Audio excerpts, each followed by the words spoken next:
According to the National Institute of Health, 74% of women are terrified to speak in public. According to the same study, only 73% of men are. 1 percentage point difference. And according to the recent YouTube analytics, Dan O'Connor Training's demographics consist of 49% women, 51% men. Again, a 1% difference. Coincidence? I'll let you decide that. Communication training with Dan O'Connor. Hi everybody, it's Dan O'Connor, and today's lesson is on starting a speech. This is the first in a series of videos that we'll be doing at danocconnortraining.com specifically for YouTube on public speaking. So if you would like to see the entire video series, click here or go to danocconnortraining.com because all of the videos in this series will not be on YouTube, but you can see them all at danocconnortraining.com. And today we're going to be talking specifically about getting started or how to start a speech. Are you ready? Let's get started. There are two different strategies that I'll be talking about today, and they're not the only two that we'll be talking about in this series, but we're going to be covering starting in the middle and using either an eye-opening statistic or a punch-packed story to start in the middle. You ready? When you get up to give a speech, remember, you do not want to be the person who does this. Okay, well, thanks, Charlie. Thank you, Charlie. Well, good morning, everybody. Good morning. Oh, come on, you can do better than that. Okay, good morning.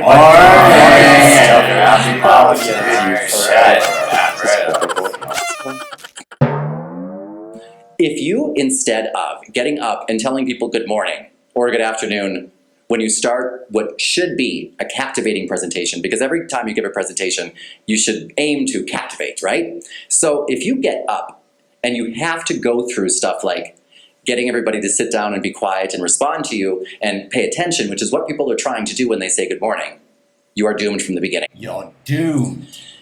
Because people are going to judge us very quickly, and we don't like to fancy ourselves poor judges of character. So if people think when they look at you as you begin, this again, oh gosh, I'm being sent to way too many of these. If that's what they think, you're doomed. You're doomed. So always have somebody introduce you, all right? I'm going to repeat that. Always have somebody introduce you. When somebody introduces you, they can go through all of that minutia and say things such as, all right, everybody, get down in your seats. Okay, put out your cigarettes. Stop drinking. Sit down. Breaks at an hour. Today we got a speaker. Charlie, that means you. Okay, back row, move up. All right, got everybody in your seats? Okay.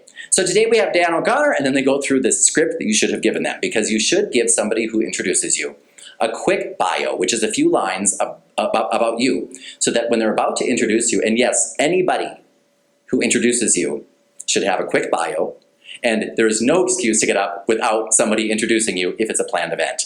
It might be your coworker, it might be your boss, it could be a friend, it could be the person at the back table. Somebody needs to introduce you, because then, first of all, it makes you appear more important, and secondly, they go through all of that stuff so that when you get up, you can either start with an eye-opening statistic or start with a punch-packed story. And remember, start in the middle. Here's what that means. Now bear with me because I'm going to make this up.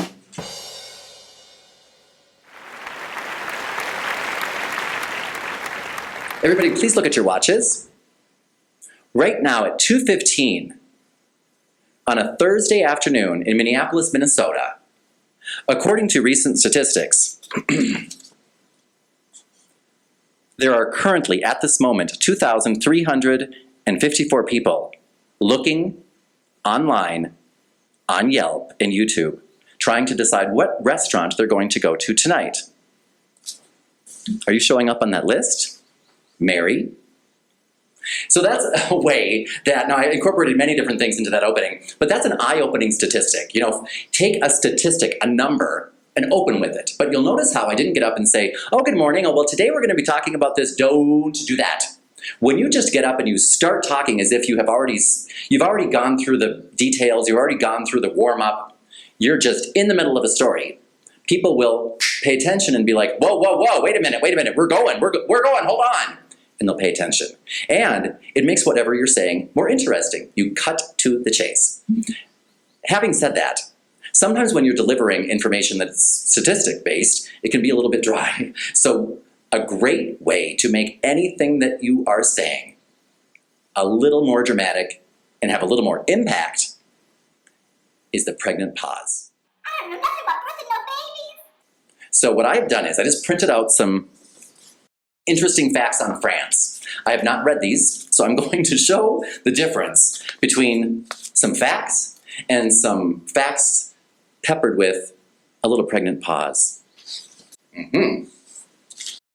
All right, France produces nearly 1 billion tons of cheese in a year in around 1,200 different varieties. Okay, so let's say that I was giving a presentation today trying to convince the board members to invest in cheese. And I were to say, I could say it like this.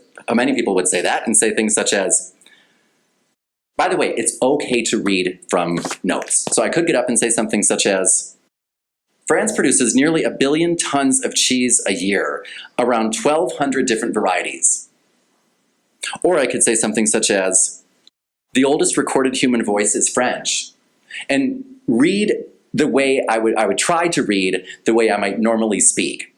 Or if I thought this is so boring, and instead pepper it with a pause, that's prego, would be something more like this. France produces nearly 1 billion tons of cheese a year in nearly 1,200 varieties. Now notice, I could either say, France produces, France produces nearly 1 billion tons of cheese a year in nearly 1,200 varieties. Now, if I asked people 3 minutes later, how much cheese does France make? Most people would not know. But if you instead were to say, France produces nearly 1 billion tons of cheese a year, and they do it in over 1,200 varieties. When you pepper what you say with pregnant pauses, it makes it more dramatic, more memorable, and it can take information that would otherwise be dry and dull and helps people connect with it a little bit more because it sounds dramatic. Pregnant pauses. What we're also going to be talking about is starting in the middle if you're telling a story, using punch packers. Remember that punch packers are words that evoke sensations, how things smelled or will smell, how things feel, how things look. Like, let's say that I were going to be talking about my father today and the lessons that he has taught me. You know, like I'm coming up with a new audio program called My Father, for example, because he gave me a lot of great examples in life. So let's say that I were to be at a group discussing the book or the audio program, which would be a book audio program. If I were to start in the middle using punch packers while telling a story, it might go something like this.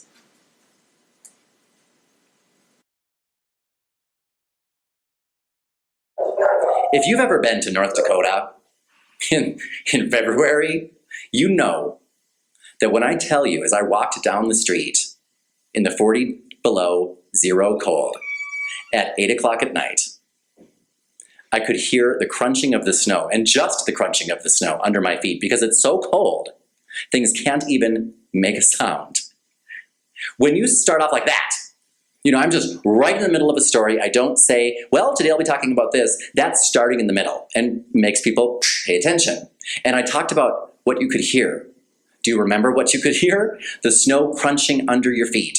When you try to paint a picture about how things sounded, now I probably would have got on to say things such as, and the snowflakes as they were falling down were catching on the tips of my eyelashes, and as I was looking at the street lamps, because it gets dark, of course, at 2 o'clock in the afternoon in Fargo, North Dakota in February, it's as if I were looking through 1,000 kaleidoscopes. And when I entered the tailor shop, the hot air punched me in the face, and I could almost hear the snowflakes sizzle as they melted off my eyelashes and streamed down my face. It looked like I was crying. Little did I know that by the time I left that tailor shop, half an hour later, those would actually be real tears streaming down my face from the lesson that I learned in that tailor shop. I used a lot of different strategies there. I used the punch packers while telling a story. I started in the middle. I used pregnant pauses. And I tried to talk about what the senses felt, smelt, heard, saw. You know what I'm saying? So if you incorporate those strategies into your opening, and remember, you have somebody introduce you, the more you practice strategies like this and you see them work for you, that is the only way to overcome anxiety and fear of public speaking, because tricks and tactics, trust me as a tactical communicator, I've tried them all to overcome my own fear of public speaking and my own anxiety. The only thing that does it, because if you're anxious or nervous speaking in public, that's always going to be that way. But you can control it when you are confident that you can get up and really impact the audience. And confidence only comes with true mastery. So practice those two things. Well, I'll give you more than two. Practice opening in the middle. Practice opening with an eye-opening statistic. Practice opening with a pack-punching story. Get somebody to introduce you. Use your pregnant pauses. And just those tactics alone, you will be heads and shoulders over the average communicator and speech giver. So for more strategies like this, again, make sure to subscribe to this channel. Also stop by my website, danoconnortraining.com, so you can see many different series that we're coming out with on this and other topics. If you were looking for, by the way, the series on the 5 love languages, you will find that as well either here on danoconnortraining.com or on this YouTube channel. So until the next time, this is Dan O'Connor on behalf of Buddy and Maggie, who will be joining us in our next lesson. This is Dan O'Connor, signing off.